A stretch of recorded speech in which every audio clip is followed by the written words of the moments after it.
The single greatest obstacle to reaching Muslims in all of history is Christians who think they can win the hearts of Muslims by showing respect to the false prophet and the false book that keep Muslims in utter spiritual and psychological bondage. It would be one thing if these Christians in their own lives tried to win the hearts of Muslims by showing respect to the false prophet and the false book that keep Muslims in utter spiritual and psychological bondage. But they don't simply do this in their own lives. Instead, they train other Christians to do the same. They demand that other Christians do the same. They rush to the defense of Muhammad and the Quran wherever Muhammad and the Quran are being exposed.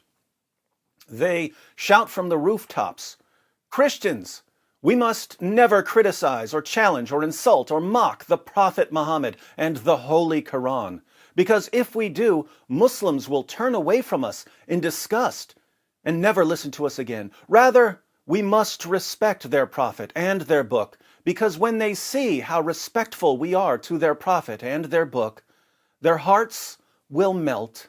They will rush to us to embrace us, and then, only then, will they listen to us."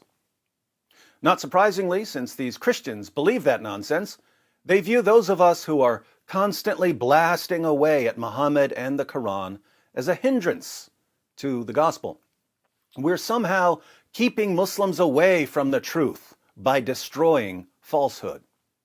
And so these Christians decide that for the sake of the gospel, they have to attack us in order to get us out of the way so that they can go on winning the hearts of Muslims.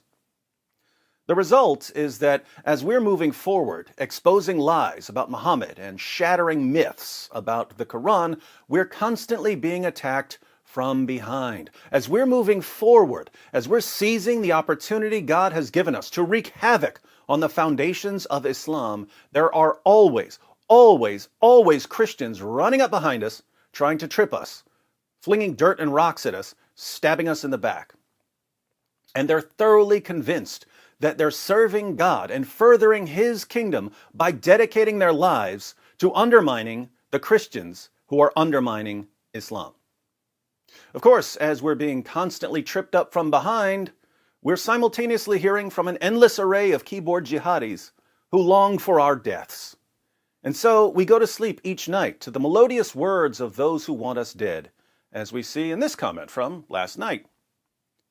"Can't wait for this censored wood to be butchered." Why do we continue? Well, we also get to wake up to the words of those who are leaving Islam and becoming Christians. Here's a comment I woke up to this morning. A comment on the same video that incited a poor keyboard jihadi to say that he can't wait for me to be butchered. "I left Islam 2 days ago after watching your videos for almost a year. I strictly believed in it because I knew little about it. Thanks, David Wood. Jesus saved me using you." Christians of the world, if you want to lead a prisoner out of a dark dungeon into the light of day, and you notice that the prisoner is shackled to the floor, showing respect to the shackles is not going to help you rescue the person. You have to break the shackles. If you want to help Muslims, learn how to break shackles. Learn how to break Muhammad. Learn how to break the Quran. Muslims of the world, I am not here to be a spoonful of sugar that helps the medicine of the gospel go down more smoothly. I'm here to be an earthquake that shakes your religion to pieces until there's nothing left that can be shaken. And what can't be shaken is Christ. And if you have a problem with me shaking your religion to pieces, whining about me in the comments section of YouTube isn't going to stop me. Longing for someone to butcher me isn't going to stop me. If you want to stop me, you're going to have to do what your fake prophet ordered you to do to the people who exposed him as the fake prophet he was. But you'd better bring an army, or you might get humiliated.